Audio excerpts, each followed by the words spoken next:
સ્વામિનારાયણ હરે તારીખ 22 માર્ચ 2025 રામાનુજાચાર્યનું શ્રી ભાષ્ય આપણે આ જોઈ રહ્યા છે. એમાં આપણે છેલ્લા 2 થી 3 દિવસથી સત્યમ જ્ઞાનમ અનંતમ બ્રહ્મ ઉપનિષદની શ્રુતિ જે છે તે આખી જોઈ.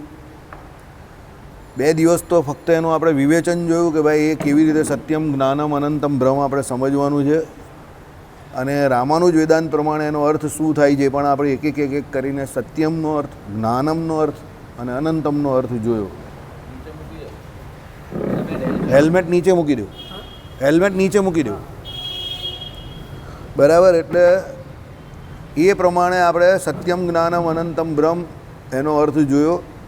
હવે તમે સમજો, જ્યારે પણ કોઈ વિદ્યાર્થી આટલો બધો હોશિયાર હોય અને એના ગુરુ એનો અર્થ જે પ્રમાણે કરતા હોય એનાથી વિદ્યાર્થી કંઈક બીજો અર્થ આપે તો હંમેશા એક વસ્તુ રહેવાનું કે ગુરુ અને શિષ્ય વચ્ચે થોડો ઘણો મનમોટાવ થાય. હવે આવી ઘટનાઓ ઘટી એટલે યાદવ પ્રકાશદાસજીને રામાનુજાચાર્ય જોડે થોડોક ખટરાગત રહી ગયો હતો. ચાલો હજુ બીજી પણ એક ઘટના ઘટશે. એક આ સત્યમ જ્ઞાનમ અનંતમ બ્રહ્મવાળી ઘટના ઘટી. હા, યાદવ પ્રકાશદાસજી પેલા 20 ખોપડો જે આવે ને તે હતા અને એક સાધુનું જે જમવાનું જમેલું હોય ને તેવું એઠું એ જમી ગયેલા હતા. એટલે એના પુણ્ય પ્રતાપથી એ બીજા જન્મમાં બ્રાહ્મણ થયેલા અને વેદજ્ઞ બ્રાહ્મણ થયેલા. પેલા સાધુનું ખાલી એ એઠું જમેલા એટલાથી એને એટલું પુણ્ય થઈ ગયેલું. એટલે એનું જીવન ચરિત્ર પણ આખું બહુ વિચિત્ર હતું. એની દીકરીને બ્રહ્મ રાક્ષસ વળગેલા હતા અને એ તાંત્રિક પણ હતા. એટલે એને તંત્ર વિદ્યાથી એ બ્રહ્મ રાક્ષસોને ભગાવવાની બહુ કોશિશ કરેલી. પણ બ્રહ્મ રાક્ષસ ભાગતા નહીં હતા. પછી એ વિચાર કરતા હતા ત્યારે બ્રહ્મ રાક્ષસે એને કહ્યું કે હું એમ ન ભાગીશ, તારી વિદ્યાર્થી ભણાવવાની શાળાની અંદર એક બ્રહ્મચારી વિદ્યાર્થી રામાનુજ કરીને છે, એ રામાનુજ જે છે એને તું લઈ આવું મારી પાસે કે એની કોઈક એ કરવાનું કહેલું. શું કહેલું? રામાનુજનું કંઈક, હા, એટલે એવું કંઈક કહેલું તો મારી મુક્તિ થશે ને. પછી એ રામાનુજાચાર્યને બોલાવેલા અને પછી એની પાસે કંઈ પાણી છંટાવેલું ને એવું કંઈ કરેલું. પછી પેલો બ્રહ્મ રાક્ષસ જે હતો તેની દીકરીમાંથી નીકળીને પછી વૈકુંઠ લોકને પામેલો. આ સ્ટોરી હતી. બરાબર, એટલે યાદવ પ્રકાશદાસજી પણ આવી રીતે પૂર્વજન્મમાં એક પશુ યોનિમાંથી એક આટલા નાના સુકૃતને કારણે બ્રાહ્મણની યોનિને પામેલા હતા. એટલે હું તમને વારંવાર કહું છું કે જીવનમાં જે સમય મળે તે સમયમાં સુકૃત કરતાં નહીં બીવાનું ને સુકૃત કરતાં અટકાવવું નહીં, ખચકાટ નહીં રાખવો. જેટલું જે સમયે તન મન ધનથી જેટલું સુકૃત થાય ભગવત પ્રસન્નાર્થે કરતા રહેવાનું. આપણી પાસે જે છે તે વર્તમાન જ છે. એવો વિચાર નહીં કરવાનો કે ભવિષ્યમાં બહુ હાલત સુધરશે ત્યારે કંઈ કરીશ. વર્તમાન જે છે એનો પૂરેપૂરો સદુપયોગ કરવો અને એનો સદુપયોગ કરીને આપણે આપણું જે કંઈ બેસ્ટ હોય તે બેસ્ટ કરી નાખવાનું. આજના દિવસમાં જે આજનું બેસ્ટ થાય તે કરી નાખવું. આવતીકાલે શું કરવાનું તે આવતીકાલે ચિંતા કરશું. બરાબર, ચાલો. બીજું, એકવાર ગુરુ તેલ ચોળાવતા હતા ત્યારે શિષ્યોને વેદાંત વાક્યોના અર્થ સમજાવતા હતા ત્યારે ત્યાં તસ્ય યથા કપિયાસ પુંડરીકમ તથા અક્ષિણી, આ પણ પેલું ગધેડા વાંદડાની પેલો પાછવાનો ભાગ કહેવાય ને એવો અર્થ કરેલો હતો આનો પણ. હું તમને કહેવાનું, કપિયાસ પુંડરીક જેવા એના નેત્રો છે. શ્રુતિમાં કપિયાસ શબ્દનો ગુરુએ વાંદરા એટલે કપીને બેસવાનો, આસ એટલે બેસવું એટલે ભાગ ગુદા એવો અર્થ કર્યો. સમજો, આ બહુ જે લોકો ભણતા હોય એના માટે આ બહુ ફેમસ વાર્તા છે. આપણે તો એ ભણેલા નહીં એટલે આપણે ના ખબર હોય કે આમાં જે કપિયાસનો અર્થ કર્યો તો વાંદરાનો જે પાછળનો ભાગ ગુદાનો ભાગ એવો અર્થ કર્યો. બરાબર, કોણે કર્યો? યાદવ પ્રકાશદાસજી. આ સાંભળતા વાત જ રામાનુજજીના નેત્રોમાંથી આંસુ ટપકવા માંડ્યા અને ગુરુના શરીર ઉપર પડ્યા. ગુરુએ ઊંચું જોયું, રામાનુજના અશ્રુપાતનું કારણ પૂછ્યું. રામાનુજજીએ કહ્યું, મહારાજ, આ વાક્યનો સારો અર્થ મૂકી આપે આવો અશ્લીલ અર્થ કર્યો તેથી મારું હૃદય દુખાયું છે. બરાબર, ગુરુએ કહ્યું બીજો શું અર્થ થઈ શકે? ત્યારે રામાનુજજીએ 3 રીતે અર્થ કરી બતાવ્યા. કપી એટલે આદિત્ય. પહેલાં અર્થ કેવો કરેલો? કપિયાસ એટલે કપી એટલે વાંદડો. બરાબર, અને એની આસ એટલે એનો પાછળનો ગુદાનો ભાગ. ત્યારે રામાનુજાચાર્યએ કપીનો એક અર્થ આદિત્ય પણ થાય તે કાઢ્યો. અને એના વડે વિકસાવવામાં આવતું અસ ધાતુ ઉપરથી આસ્યતે એટલે ક્ષિપ્યતે વિકાસ્યતે એવું પુંડરીક કમળ. એટલે તમે જોજો કમળ જે ખીલે ને તે સવારે સૂર્યનારાયણનો પ્રકાશ જેવો પડે એટલે બધા કમળો આમ કરીને ખીલી જાય. ભમરા આદિ જે છે ને પછી એની અંદર ગુંજારાઓ કરવા જાય અને સૂર્યાસ્ત થાય એટલે એ જે કમળની પાંખો છે ને તે બધી આમ કરીને બીડાઈ જાય. આ કુદરતી પ્રોસેસ છે એવી. હવે જે ભમરાઓ એ સમય પછી સૂર્યાસ્ત પછી બહાર નહીં નીકળી જાય એ પહેલાં તો પછી અંદરને અંદર શ્વાસ લેવામાં તકલીફ પડે એટલે મરી પણ જાય. સમજો. એટલે એવું આપણે ત્યાં સત્સંગી જીવનમાં પણ આવે છે કે ભમરો જે છે ને તે સુગંધમાં મરે છે. શબ્દ સ્પર્શ રૂપ રસ અને ગંધ, એમાં આ ગંધ જે છે તે ગંધ લેવામાં ભમરો જે છે તે મરે છે આ પ્રમાણે. એટલે કહેવાનું તાત્પર્ય એવું છે કપિયાસ એટલે એ સૂર્યનારાયણના પ્રકાશથી જે કમળના પુષ્પો જે છે તે ખીલે છે એમ એવો અર્થ છે. પુંડરીક એટલે કમળ. કપી એટલે કમ એટલે જળ, પી ધાતુ ઉપરથી પીબતી એટલે જળ પીનાર. બરાબર. કમ ધાતુ એટલે સંસ્કૃત જે છે ને બહુ વિદ્વાનોની ભાષા છે અને એમાં શબ્દોનો અર્થ જે જેટલો અંદર ડીપમાં જાય ને એટલો એનો અર્થ કરી શકે. સંસ્કૃત કોઈ નાની ભાષા નથી, બહુ સરસ ભાષા છે, બહુ મોટી ભાષા છે. એનું વ્યાકરણ જે છે ને તે આખી દુનિયામાં જેટલી પણ ભાષા છે ને એ બધી ભાષાઓનો બાપ છે. આગળ મેં આપણે વાત કરેલી એ પ્રમાણે ગુરુ જે દેવતાઓના ગુરુ જે થાય બૃહસ્પતિ, એના જેવા સંસ્કૃત ભણાવનારા હોય અને ઇન્દ્ર જેવા એને ભણનારા વિદ્યાર્થી હોય તો 10,000 વર્ષ સુધી ઇન્દ્ર ગુરુ પાસે પૂરેપૂરું સંસ્કૃત નહીં ભણી શકેલા. દેવતાઓના 10,000 વર્ષ સુધી. સમજ પડી? એટલે સંસ્કૃત એક એવી ભાષા છે કે જેના ઘણા બધા અર્થ થાય છે. હમણાં પિયુષભાઈ જોડે એ જ વાત કરતા હતા. અમે આ બધી જ અમે કંઈ બહુ ફાલતુ વાત નહીં કરીએ. અમારી પાસે અમે બે ભેગા થઈએ ને તો કોઈ તત્વ પર જ વાત. એમણે એ જ વાત કરી કે અદ્વૈત મતનું ખંડન એટલા માટે કરેલું છે સામાન્ય રીતે વિશિષ્ટા દ્વૈતીઓએ કે એમાં નિરાકારવાદનું બહુ પ્રતિપાદન આવે છે. બાકી એમ કહે કે અદ્વૈત સ્થિતિને તો બધા જ ઈચ્છે છે. અદ્વૈત સ્થિતિ તો એક એમ કહે કે સ્વપ્ન જેવી સ્થિતિ છે કે ડ્રીમ કહીએ ને આપણે. ઘણા લોકોનું જેમ જગતમાં કેવું ડ્રીમ હોય કે ભાઈ મારે આ મેળવવું છે પેલું મેળવવું જ નહીં, એ મળે તો કેટલો ખુશ થાય. એમ આધ્યાત્મિક જગતમાં અદ્વૈત સ્થિતિ પામવી એ તો દરેક હરિભક્તનું ટાર્ગેટ હોય. કેવી રીતે કે ભાઈ એને દરેક જગ્યા પર ભગવાન દેખાય. અદ્વૈત એટલે કોણ? તો ભગવાન. ભગવાન એક અદ્વૈત છે અને એ દરેક જગ્યા પર રહેલા જ છે. તો જીવની જ્યારે અદ્વૈત સ્થિતિ થાય ત્યારે એને દરેક જગ્યા પર એ ભગવાન દેખાય અને બીજા કોઈ ના દેખાય. તો અદ્વૈત સ્થિતિને તો શાસ્ત્રોમાં બહુ વખાણેલી છે. એટલે જગતગુરુ શંકરાચાર્યનો અદ્વૈત મત છે એમાં અદ્વૈત સ્થિતિ જે છે તે અદ્વૈત સ્થિતિ તો બધાને ગમે છે. એમાં ખાલી આ નિરાકારવાદવાળું આવે છે એટલો જ આપણે ભાગ ખાલી લેવાનો નથી.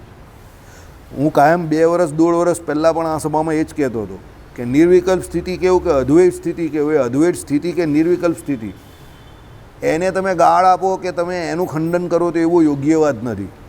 કારણ કે એકચ્યુઅલી આપણે જે પ્રયત્ન કરીએ છીએ તે પ્રયત્ન નિર્વિકલ્પ સ્થિતિ માટે કે અદ્વૈત સ્થિતિ માટે જ કરીએ છીએ. આપણો ઝઘડો શું છે? આપણો ઝઘડો ક્યાં સુધીનો છે કે આ ભેદ બુદ્ધિ આપણામાં જે છે તે કે આપણે જ્યાં સુધી આ બધા જીવોને અલગ અલગ જોઈએ છે, પક્ષપાતી વલણ જે છે આપણું પારકું પોતાનું જે થાય છે એ જ આપણા જન્મ મરણનું કારણ છે અને એ જ આપણા ઝઘડાનું કારણ છે. જે દિવસે આપણી સ્થિતિ અદ્વૈત થઈ ગઈ, એની અંદર રહેલા ભગવાન આપણે બધે ભગવાન રહેલા છે તે દેખાવા માંડ્યા, તો એ અદ્વૈત સ્થિતિને તો બધા ઈચ્છે જ છે. એટલે અદ્વૈત શબ્દને તમે ગાળ આપો કે અદ્વૈત શબ્દને તમે નકારી કાઢો કે અદ્વૈત શબ્દ જ તમને ન ગમતો હોય તો એ બહુ ખોટી વાત છે. અદ્વૈત શબ્દ પરમાત્મા ઉપર લાગેલો છે. એટલે એ વસ્તુ વિચારો. અદ્વૈતનો અર્થ જ ભગવાન છે. યાદ રાખજો. ભગવાન સિવાય બીજા કોઈ ઉપર અદ્વૈત અર્થ ન થાય. કારણ કે સ્વરૂપે કરીને, ગુણે કરીને, ઐશ્વર્યે કરીને કે સામર્થ્યે કરીને એક ભગવાન જેવો બીજો કોઈ નથી. એકમેવ અદ્વિતીયમ બ્રહ્મ જે કહ્યું તો એમાં અદ્વિતીય જે છે તે ભગવાન છે, અદ્વૈત જે છે તે ભગવાન જ છે. તો તમે અદ્વૈતને કોઈ દિવસ ઉતારી ન પાડી શકો.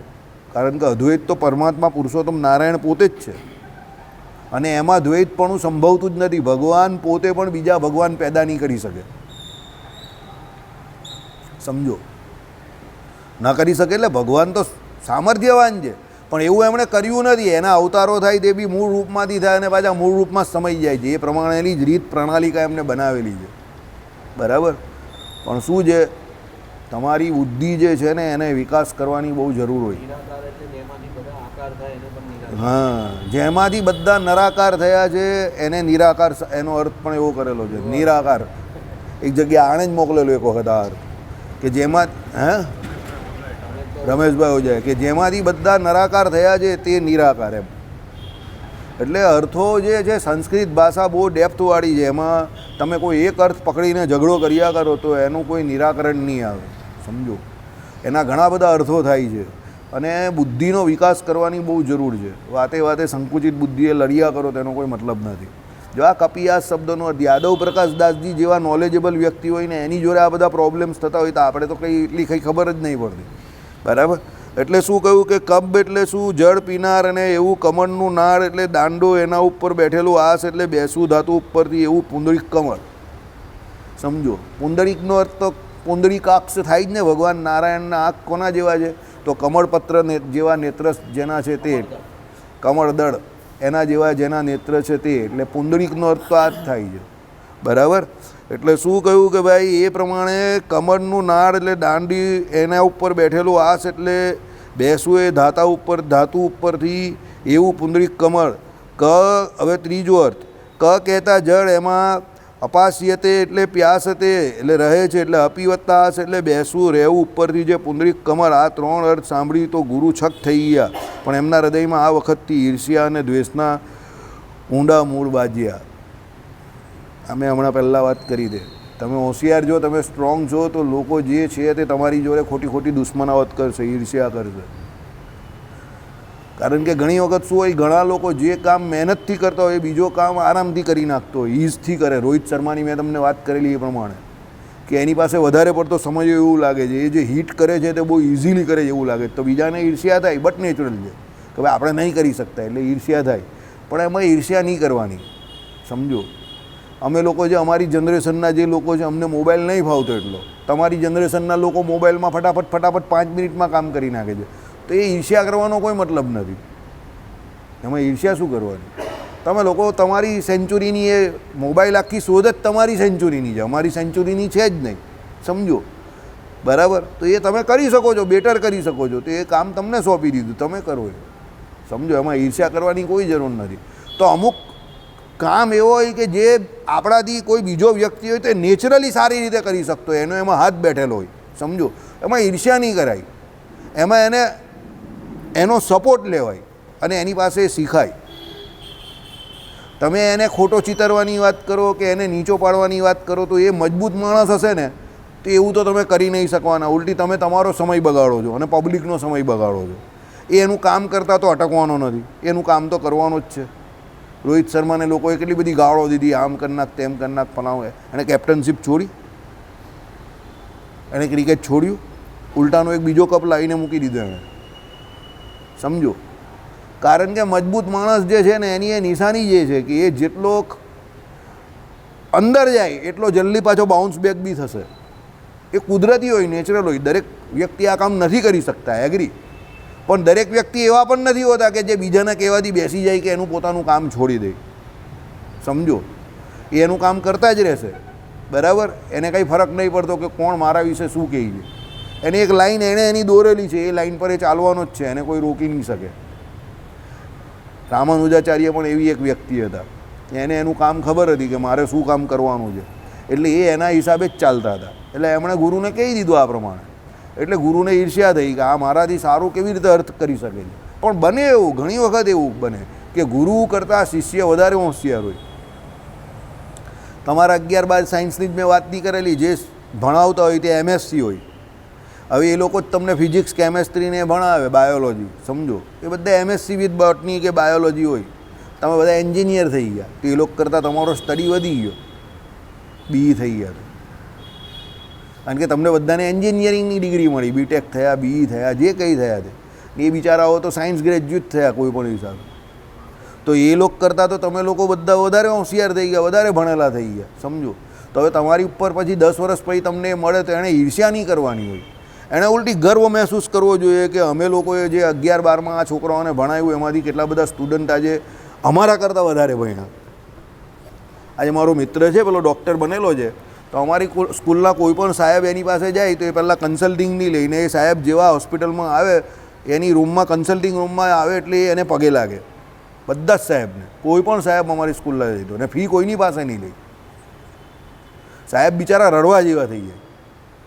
સમજો, બરાબર. સાહેબ પણ વિચાર કરે કે આજે અમારો ભણાવેલો એક સ્ટુડન્ટ આટલો મોટો બની ગયો એમ, બરાબર ને. એ સાહેબ તો બિચારા એવા ને એવા જ છે. આજે સ્કૂલ અમારી બંધ થઈ ગઈ એટલી ખરાબ હાલતમાં જ કે અમારી એ સ્કૂલ બંધ થઈ ગઈ.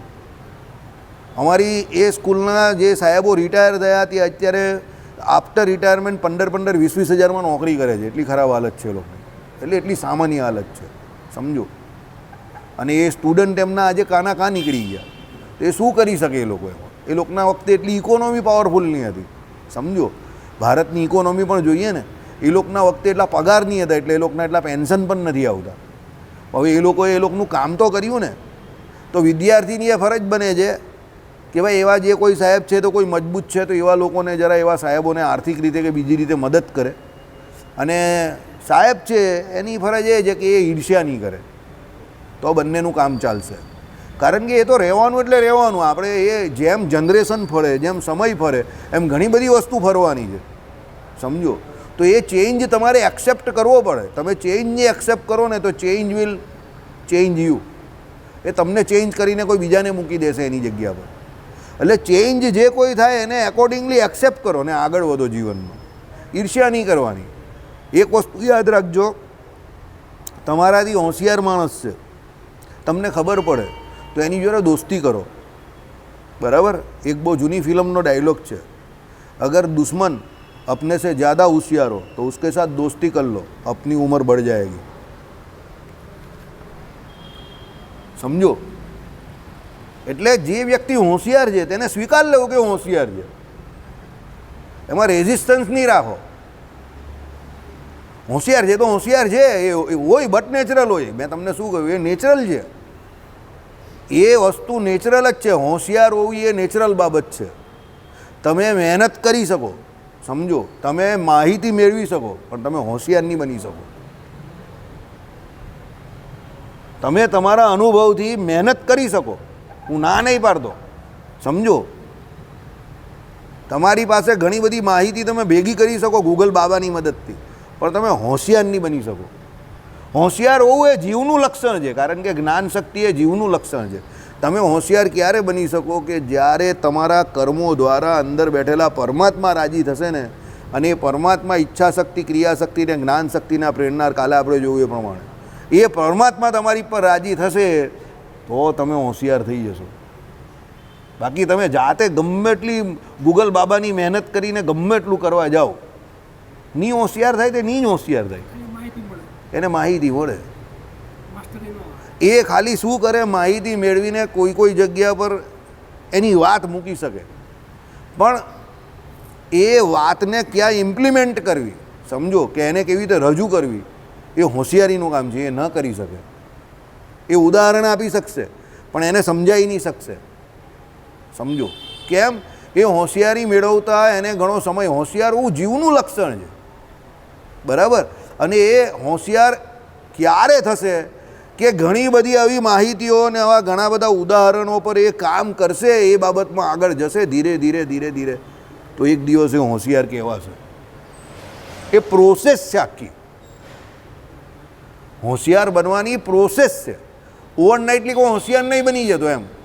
રામાનુજાચાર્ય પણ જીવ છે, સમજો. અને કોણ છે? શેષજી પોતે છે, ભગવાનની સાથે રહેનારા છે. શેષ ભગવાનની જે નીચેની આપણી જે જગ્યા જેની પર ભગવાન બિરાજમાન છે, શેષ સૈયા ઉપર, તે ભગવાન એ શેષજીનો અવતાર રામાનુજાચાર્ય છે. જો જેને કાયમ માટેનો ભગવાનનો સંગ હોય, હવે એના જ્ઞાનને તમે કોઈ બીજા જીવની જ્ઞાન જોડે કમ્પેર તો નહીં જ કરી શકો ને, સમજી ગયા?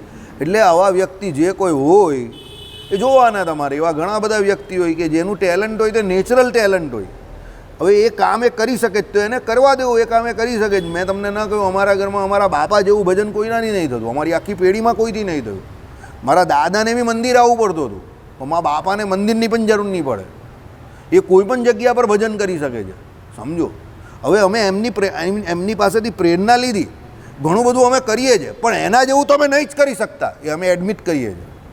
અમે લગ્ન નહીં કર્યા તો પણ એને લગ્ન કરેલા તો બી એના જેવું ભજન નહીં કરી શકતા, એ ગેરંટી, એ લખીને આપું.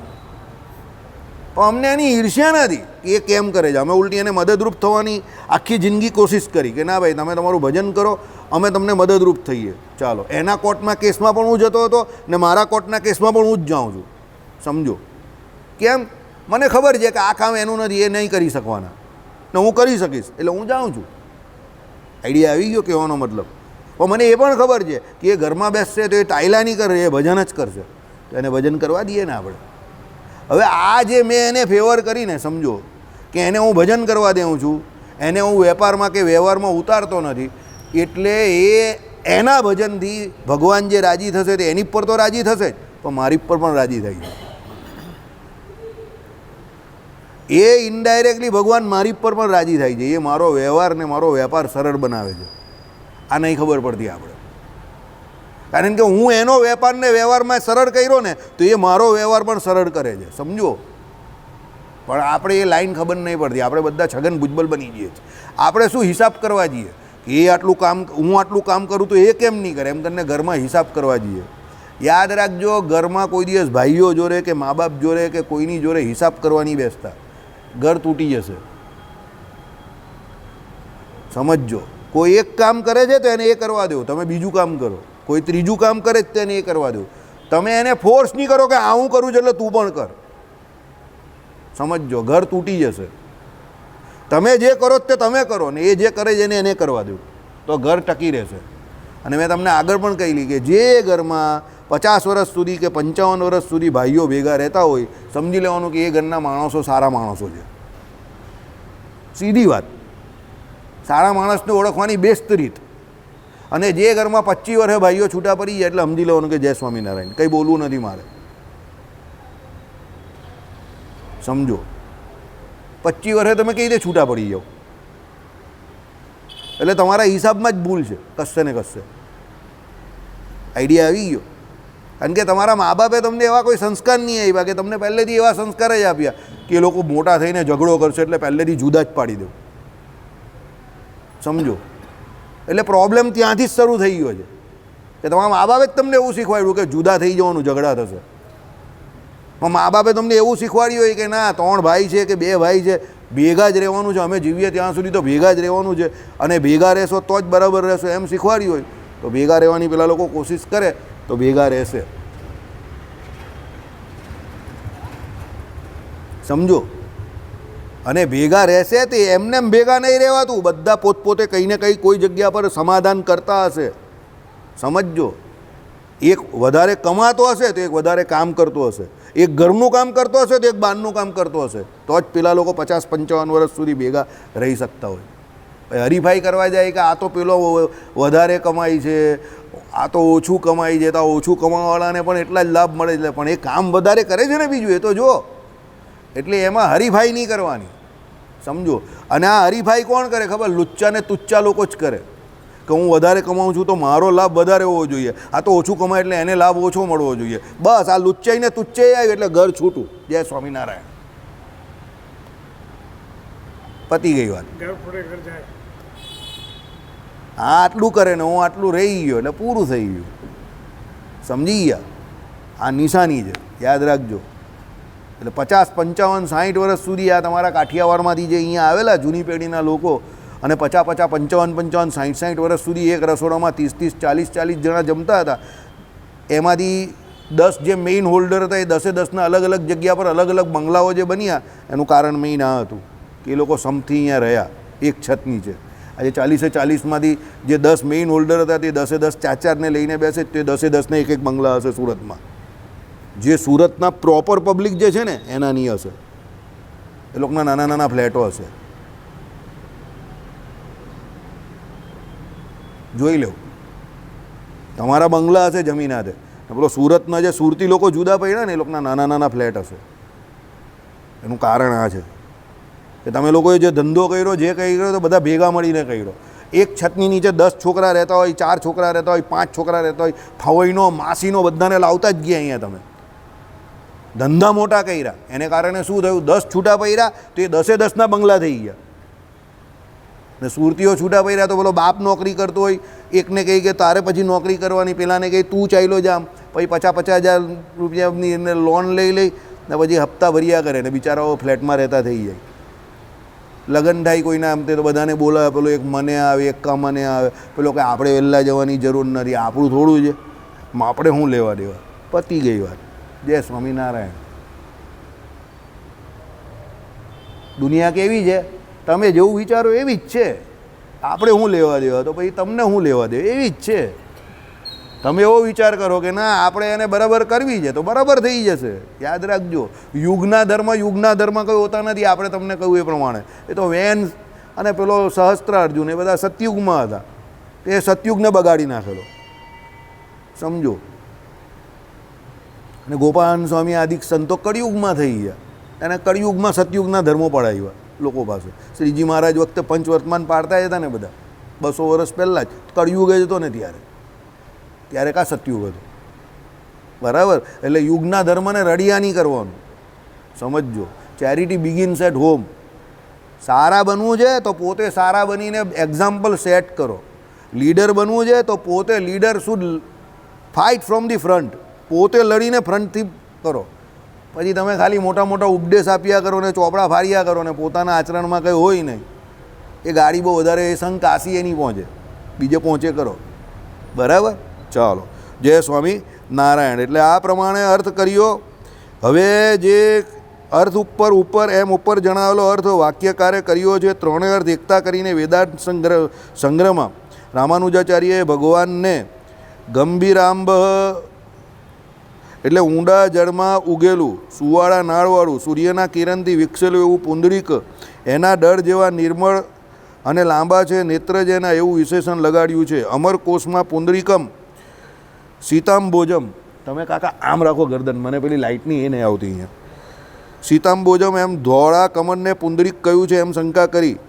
સબર સ્વામીના ભાષ્યને આધારે રક્ત કમળને પણ પુંડરીક કહેવાય છે એમ રંગ રામાનુજ એટલે રામાનુજાચાર્યના સંપ્રદાયવાળા ઉપનિષદ ભાષ્ય લખનારે સમાધાન કર્યું છે. એટલે ટૂંકમાં આ જે અર્થ કરેલો છે તે ભગવાન સંબંધી અર્થ છે અને એ કમળને લગતો અર્થ છે.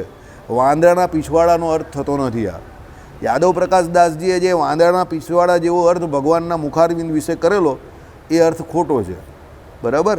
પુંડરીકનો અર્થ એણે શું કરેલો, કપિયાસ એટલે વાંદરાનું પીછવાડો, એટલે એ અર્થ નથી. પણ એનો અર્થ શું કર્યો, પૃષ્ઠભાગ, બરાબર. એટલે પીછવાડો આપણે જે કહીએ તે હિન્દીમાં એને પીછવાડો કહેવાય. આપણે પૃષ્ઠભાગ કહીએ કે ગુદાનો ભાગ કહીએ કે જ્યાંથી આપણે મળોત્સર્ગ કરીએ છીએ તે ભાગ. પણ હકીકતમાં એનો અર્થ કેવો છે કે ભાઈ કમળ જેવું નેત્ર ભગવાનનું છે એને પુંડરીક કહ્યું. અને એ કેવું છે કે ભાઈ એ જે નેત્ર જે છે તે કમળના આકારનું છે અને એ સૂર્યનારાયણ જે છે એ સૂર્યપ્રકાશ ઉગે એટલે કમળ કેવું ખીલી ઉઠે એ પ્રમાણે એનો અર્થ કરવાનો છે, બરાબર. એટલે આ પ્રમાણે બધા અર્થ જે થાય છે તે આ પ્રમાણે થાય છે. અમરકોશમાં પણ એ પ્રમાણે અર્થ કરેલો છે. થોડા ફરક છે. નારચું કેવું કે કમળ કેવું કે એ બધી ડેપ્થમાં આપણે જવાની જરૂર નથી. આપણે કે એટલા બધા વ્યાકરણના ચેમ્પિયન ઓફ ચેમ્પિયન નથી. આપણે એટલું સમજી લેવાનું કે એ અર્થ જે કરેલો છે તે કમળ પર કરેલો છે. કપિયાસ એટલે બંદરના પાછળના ભાગથી કરેલો નથી. બસ આ ટૂંકમાં સાર સમજી લેવું. ચાલો હવે આગળ. યાદવ પ્રકાશ શિષ્ય સહવર્તમાન ગંગાજી સ્નાન કરવા માટે યાત્રાએ નીકળ્યા. હવે આ ત્રીજો બનાવ. એમ કહેવાય છે કે હું આવી બધી વાતોમાં કહેવાય છે કહું છું તેનું કારણ કે આ બાબતમાં સામા પક્ષનું શું કહેવું છે એ સાંભળવામાં આવ્યું નથી અને સંપ્રદાયના ઝઘડાને અંગે થતી સઘળી વાતોને સત્ય માની લેતા બહુ વિચાર કરવાનું હોય છે. આગળ જોઈએ આપણે શું આવે તે આ ટીકામાં લખેલું છે. એમ કહેવાય છે કે ગુરુનો રામાનુજજીને ગંગા નદીમાં ડૂબાડી દેવાનો ઈશારો હતો.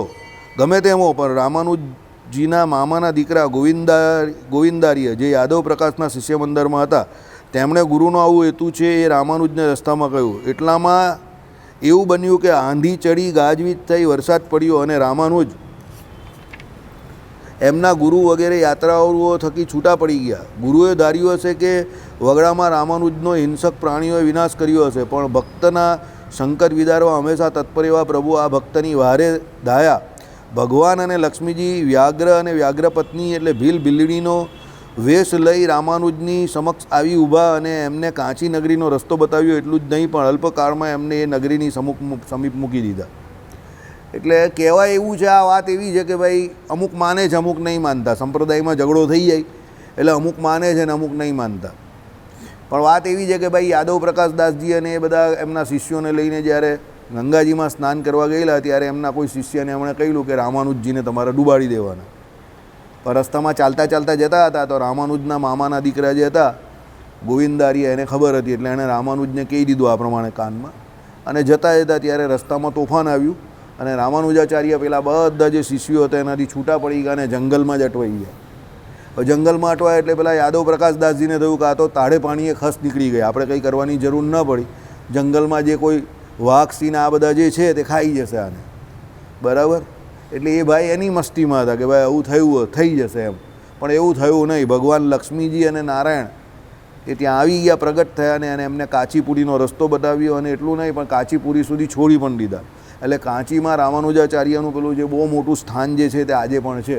વિષ્ણુ કાચી જે તમે કહ્યું તે, શિવ કાચી અને વિષ્ણુ કાચી, આમાં એ વિષ્ણુ ભગવાનનું બહુ મોટું મંદિર છે. અને એ રામાનુજાચાર્યના જ જે મત મુજબ, સિદ્ધાંત મુજબ આજે પણ ચાલે છે, બરાબર. એની વાત અહીંયા કરી છે. ગામને ગાદરે વ્યાઘ્ર પત્નીને વ્યાગ પાસે જળ માંગ્યું એ સાંભળી વાણું વાતા રામાનુજ પાસેના કૂવામાં જળ લેવા ઉતર્યા. પોતાના હાથમાં જળ ભરી વ્યાઘ્ર પત્નીને 1 અંજરી 2 અંજરી 3 અંજરી એમ જળ પાયું. 4થી અંજરી ભરીને બહાર આવે છે. ત્યાં ન મળે વ્યાગ અને ન મળે વ્યાગ પત્ની. ભગવાન નારાયણ અને લક્ષ્મીજી અદૃશ્ય થઈ ગયા. એટલે ભગવાન નારાયણ અને લક્ષ્મીજી આ પ્રમાણે આવેલા અને એમને મદદ કરી ગયા. આ તો કેવી રીતે ખબર પડી કે એમને પાણી પીવાનું મન થયું? પેલી એમના પત્નીને એટલે પીવડાવવા ગયા, 2 વાર પીવડાવ્યું, 3જી વખત પીવડાવવા ગયા તો ત્યાંથી નીકળી ગયા. આપણા સંપ્રદાયમાં જેમ ઘટનાઓ આવી ઘણી બધી ઘટેલી છે એ પ્રમાણે કે ભાઈ ભગવાન ભક્તોની વારે આવે છે, દરેક જગ્યા પર આવે છે, બરાબર. ગજેન્દ્ર મોક્ષની કથા તો સૌથી વધારે શ્રીમદ ભાગવતમાં કઈ જ છે કે ભાઈ ગજેન્દ્રના મોક્ષ કરવા માટે ભગવાન નારાયણ પોતે પધાર્યા સીધા. એટલે એ પ્રમાણે આવી ઘટનાઓ થયા જ કરે છે. એટલે આમાં કંઈ બહુ વિસ્મય પામવા જેવી વાત નથી. અત્યારના લોકો કદાચ ન માને પણ આપણે તો આવી દરેક બાબતમાં શ્રદ્ધા છે જ કે ભગવાન તો ભક્તોને મદદ કરવા આવે જ છે. તમારો ભાવ કેવો છે એની પર આધાર છે. જો ભક્ત બહુ સારો હોય, બહુ ઊંચી કક્ષાનો ભક્ત હોય તો ભગવાન પોતે મદદ કરવા આવે. અને ભક્ત સાધન દશાવાળો હોય પણ એને શ્રદ્ધા તો હોય કે ભગવાન મને મદદ કરશે તો કોઈ બીજા દ્વારા ભગવાન મદદ કરાવે, સમજો. પણ ભગવાન કોઈને કોઈ રીતે એને મદદ 100% કરે છે. એક વખત ભક્તએ કોઈ ભૂલ કરેલી હોય ને અને એ ભૂલ સ્વીકારી લે તો પણ ભગવાન એને મદદ કરે છે. કે આ ભૂલ સ્વીકારી દીધી તો ભગવાન કંઈ એવા નથી કે આમ પેલા ટાઈટને ટાઈટ રહી શત્રુઘ્ન સિન્હાની જેમ, હા બરાબર, ખામોશ કર્યા કરે એવું નથી ભગવાન. ભગવાન કહે કે હવે એની ભૂલ માની લીધી છે, સરને આવી ગયો છે તો ભગવાન એને માફ કરી દે છે, ચાલો આગળ વધો. પરમાત્મા તત્વ જ એવું છે. જો સવરી ભીલ હોય કે પછી આપણે ભગવાન આપણી પેલી જે એમની માસી જે હતી તે કે પછી પેલો તૃણાવર્ત કેવું કે પછી જેટલા પણ આવ્યા અઘાસુર બકાસુર જે બધા આવ્યા એ બધાને ભગવાને માન નાખ્યા કે શરીરથી મુક્ત કરીએ એ વાત અલગ છે. પણ ભગવાને બધાને મોક્ષ તો આપ્યો જ ને. એક તો બતાવો કે ભગવાને એને મોક્ષ નહીં આપ્યો હોય. બધાને ગતિ કોના જેવી આપી? તો પોતાના માતા પિતા જેવી ગતિ આપી આવા બધા શત્રુઓને પણ. કેમ? એ લોકોને ભગવાનનો સંગ થયો. એટલે ભગવાનનો સંગ જ એવો છે ગમે તે જીવ હોય બધાનું રૂડું જ થાય. શક્કર કા ટુકડા કहीं से भी ખાઓ, कैसे भी ખાઓ, મીઠાઈ મીઠા લાગે. સાકરનો ટુકડો ખાઓ તમે ગમે ત્યારે ખાઓ, ગમે તે રીતે ખાઓ, દવાની રીતે ખાઓ કે આમ ખાઓ, પણ તમને શું લાગે? મીઠો લાગે, કારણ કે એનો ગુણ છે.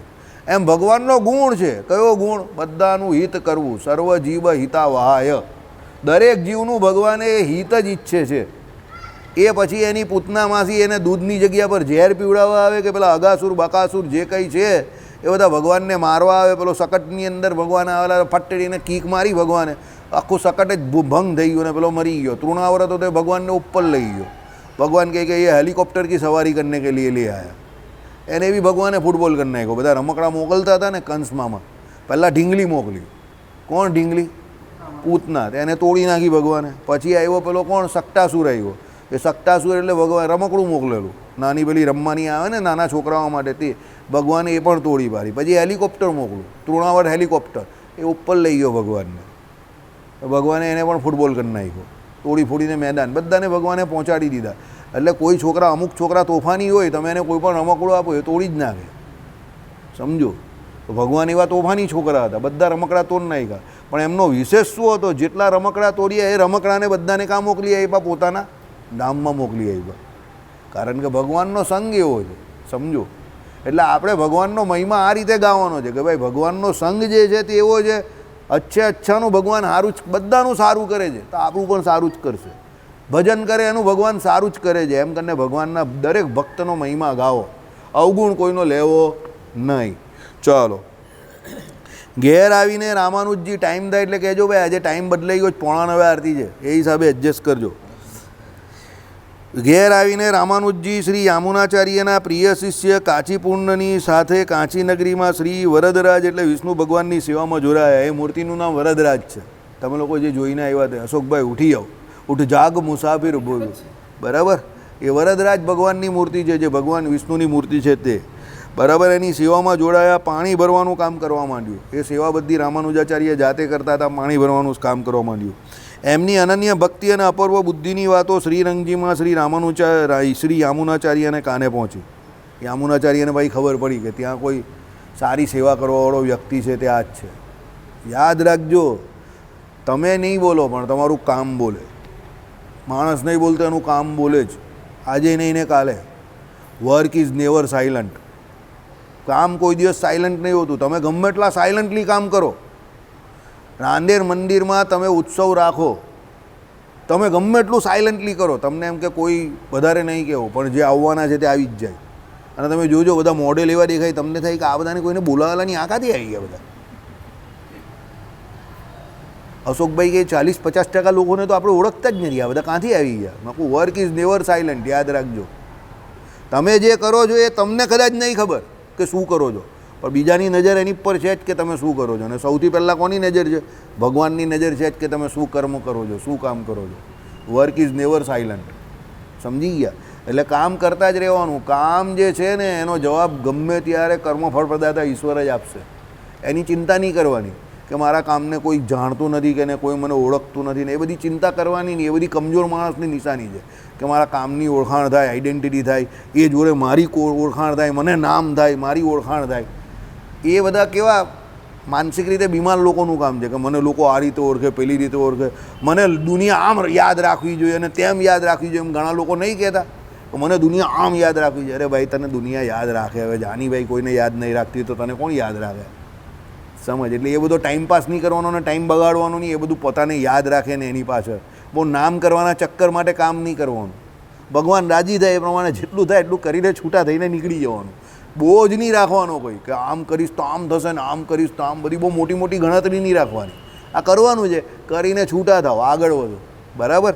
રામાનુજાચાર્યનું કામ બોલ્યું, એનું સેવા બોલીને યાદવ પ્રકાશદાસજીને ખબર પડી ગઈ.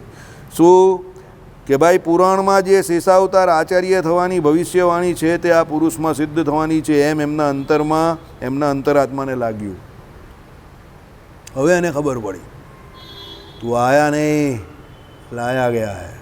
સમજી ગયા કે હવે એને ખબર પડી કે પુરાણમાં જે શેષ અવતાર થવાની વાત લખેલી છે તે કોણ, બીજો કોઈ નથી પણ આ રામાનુજ જ છે.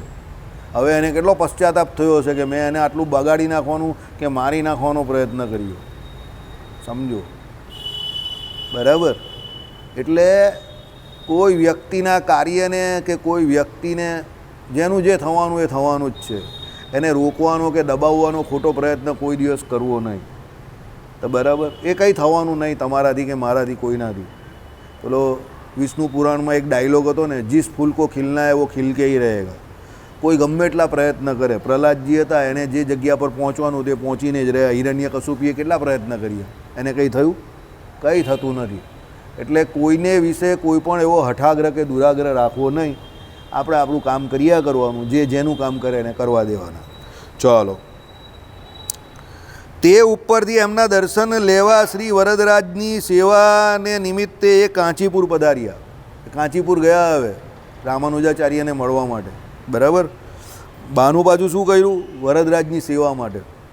પણ રામાનુજ યાદવ પ્રકાશના ગંગાજીથી પાછા આવ્યા બાદ ફરી એમના સંગમાં લાગ્યા હતા. તેથી યામુનાચાર્ય નિરાશ થઈને શ્રીરંગ જવું પડ્યું. આ તો યામુનાચાર્યની વાત છે, સોરી. યામુનાચાર્ય તો એના ગુરુ, કોના? રામાનુજાચાર્યના ડાયરેક્ટ. એ મળેલા નહીં એને કોઈ દિવસ. સમજજો, યામુનાચાર્યને રામાનુજ કોઈ દિવસ મળેલા નહીં. યાદવ પ્રકાશદાસજી ફક્ત એને ભણાવેલા, એટલા જ ગુરુ.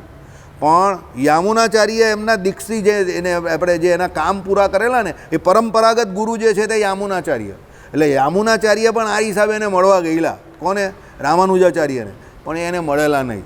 આવી વાત છે. વાત આપણે પાછા ફરીથી સમજી જઈએ, કારણ કે નામમાં ગરબડ થઈ છે, પણ હું સમજી જાઉં, કારણ કે મને નામવાળી વાત આવે ને એટલે ગરબડ થાય હંમેશા. નાના અક્ષર બહુ નાના છે એટલે બહુ ગરબડ થાય છે, અને લાઇટ અહીંયા પૂરેપૂરી આવતી નથી. તમને હું કેટલી વાર કે તમે આમ બેસો, તમે મને લાઇટ નહીં આવતી પેલી, એટલે બહુ તકલીફ પડે છે. શું થાય છે કે ભાઈ શ્રીરંગજીમાં યામુનાચાર્યને કાને પહોંચી કે ભાઈ શેષાવતાર થવાની, એટલે યામુનાચાર્ય એના ગુરુ હતા, એમને યાદવ પ્રકાશને નહીં, યામુનાચાર્યને કાને પહોંચેલી, અને એ એમને મળવા ગયેલા. પણ પેલું કેવું થયું કે ભાઈ યાદવ પ્રકાશને પણ રામાનુજ યાદવ પ્રકાશના ગંગાજીથી પાછા આવ્યા બાદ એમના સંગમાં લાગ્યા હતા, તેથી યામુનાચાર્યને નિરાશ થઈ શ્રીરંગ જવું પડ્યું, એટલે એ એમને મળ્યા નહીં. બરાબર. શું કથા હતી આખી? શ્રીરંગજીમાં યામુનાચાર્યને કાને પહોંચી કે પુરાણમાં જે શેષ અવતાર આચાર્ય થવાની ભવિષ્યવાણી છે તે આ પુરુષમાં સિદ્ધ થવાની છે એમ એમના અંતરાત્માને લાગ્યું. બરાબર.